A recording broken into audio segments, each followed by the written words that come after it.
What is going on, guys? Welcome back to the channel. Critical Overlord here. We're going to be talking about a few different horror topics in this video here today. We'll be talking about Final Destination 6. We'll be talking about the Alien franchise. We'll be talking about Scary Movie 6. And then we'll round it out by talking about Scream 7. So it would appear that post-production on Final Destination 6 is complete if composer Tim Wins posts anything to go off of. The caption he shared on Instagram read, "That's a wrap," and how excited he is for this to drop in May. As for this week, rumors are suggesting the plan is still to have a trailer play alongside Companion, a film that I stress everyone should see in theaters. I thought it was really good. I've already watched it twice at home, and I plan to watch it again when it drops this Friday. But if you want to witness the Final Destination 6 trailer for the first time, assuming it does not drop online too, Companion seems to be the movie that will have it. So a lot of y'all keep asking me to share some more on this film, but I don't know what else needs to be shared at this point since I've shared more than enough. I will say as a reminder that there's a twist about one of these targets that changes everything for this bloodline, because it's about a bloodline. I think the grandmother, her name is Iris, codename Esther. I could be wrong. Still, we'll have the official name sooner rather than later. But her bloodline is being targeted by death because of something that occurred back in the 60s related to a tower collapse, yada, yada, yada. You'll find out all this stuff about Bloodworth and how they're correlated. So you'll see what I mean when this trailer drops. I'm sure the trailer is going to highlight the tragedy. I just hope that the trailer does not give off these overly cartoonish vibes with this tragedy, because it does have a lot of moving parts to it. So I hope it doesn't come off too cartoonish. Hopefully it can be taken seriously. Now, let's talk about the Alien franchise. So according to Daniel RPK, a new Alien project is rumored to be considering bringing Ripley back using de-aging technology. Well, last year, Sigourney Weaver told this to Deadline. She said, "I feel like she's never far away from me, but on the other hand, I have yet to read a script that said you have got to do this. So for me, she's in this other dimension, safe from the alien for the time being. I don't really think about it, but you know, it's not completely impossible, and certainly a lot of good filmmakers are inspired by the material. How much does the public really need or want another Ripley movie? I don't really sit around and think about it, but if it came up, I would consider it. It has come up a bunch of times, but I'm also busy doing other things. Ripley has earned her rest, so we know she'd be down if the opportunity made sense, and I know so many want a real Alien 5. However, I'd say leave Ripley alone. This idea that all of these Final Girls legacy characters need some sort of legacy trilogy just because Jamie Lee Curtis did it is so ridiculous. It gets to the point where sometimes I can't be the only one who thinks this. Sometimes I wish that Blumhouse Halloween trilogy never happened.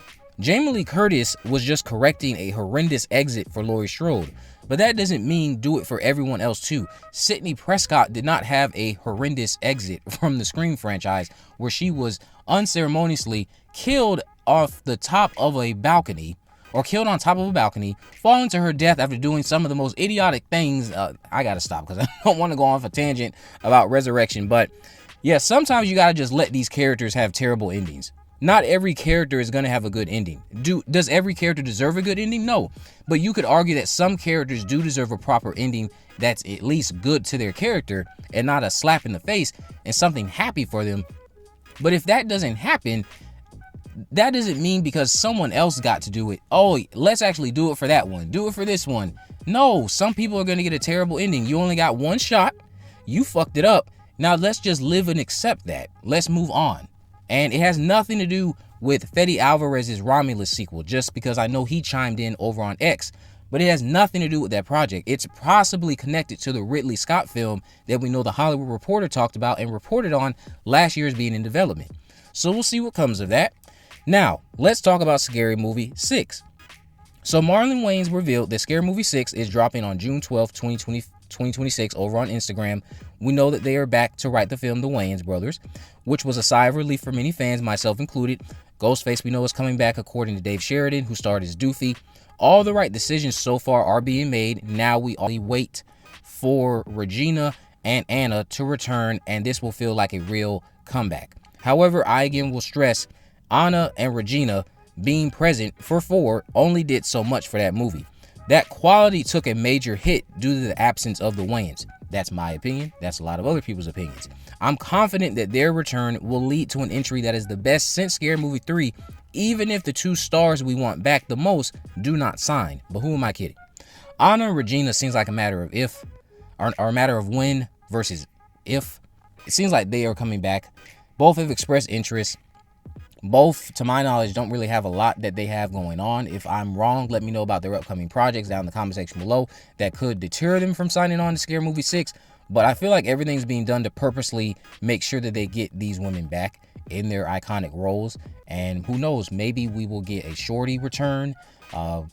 There's so many characters they could bring back because it's Scary Movie. Brenda died, what, 3 times, maybe more, and kept coming back. So I don't see why they wouldn't do it again. Well, actually, no, Brenda didn't die in Scary Movie 2. But yeah, we'll see what comes to Scary Movie 6 when it drops in 2026 on June 12th. Again, mark your calendars. Hopefully, again, this is not watered down and it can be as funny as those first 2 movies. But, you know, we live in a soft society now, so they might water it down, and that'll be a damper on the film to me. Now, the last thing we're going to talk about is going to be Scream 7. So Scream 7 is filming at a bunch of spots right now in Atlanta. And according to Atlanta Filming on IG, it seems we have confirmation on at least 1 kill location. We also have confirmation on where the mental hospital is and other things. You can go to their Instagram account and check that out. I'm not going to post all of that stuff here. But they did make mention of the fact that the tavern they were shooting at allegedly will feature a kill or 2. Now, I say 2 because Mason and Celeste were the rumored stars spotted at this location. A lot of the sleuthers managed to catch Celeste posting about being in New York with a friend, indicating they may have already wrapped, but it could be a case of them trying to throw us off track and maybe Celeste is actually still there. Since the mental hospital location has been identified, I did want to speculate on another possibility for the opening. What if Ghostface kills Sydney's husband during the opening, Mark Evans? And the killer, again, is revealed to be a neighbor of Sid's, who then gets sent to a psych ward, and then they inevitably escape, and like I've been talking about, allegedly they get ran over.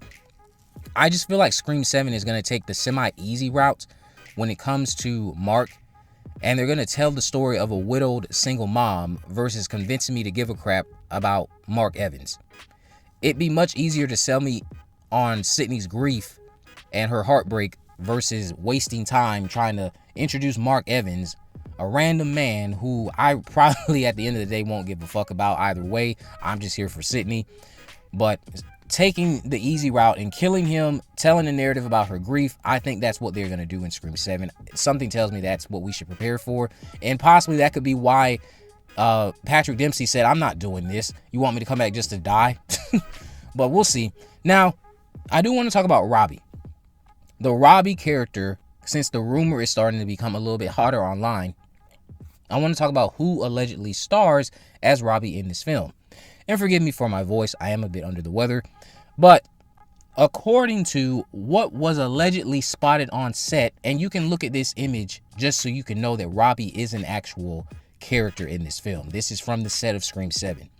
Allegedly, the person who walked out of here was Mark Consuelos, who, if you're familiar with them, was on Riverdale at one point as Veronica's dad. And I think they have appeared on Good Morning America a few times too. Robbie, again, is supposed to be some sort of reporter who I'm predicting, based off of the rumors, is going to try to use an accident that happens outside of Sydney's house to have his big break story at Gail Weathers' expense. He seems like he's going to be harassing her a bit throughout this film. But allegedly, again, played by Mark Consuelos. That's who allegedly was spotted on set. I'm saying that just so that case, if you guys see any of these fan pages start saying that he's confirmed and all that stuff, you can correct them. This is not a confirmation. I did not get a picture of the man. That is allegedly who walked out of this door that belongs to Robbie, Mark Consuelos. But let me know what you guys think about this down in the comment section below. If you haven't already, of course, make sure you subscribe. Turn on post notifications so you never miss a video. In the description, I have links to all my social media accounts. I am on Facebook, Twitter, and Instagram. You can message me there to let me know any movies, news, or reviews you'd like me to cover in the future. And with all that in mind, guys, I will see you in the next video.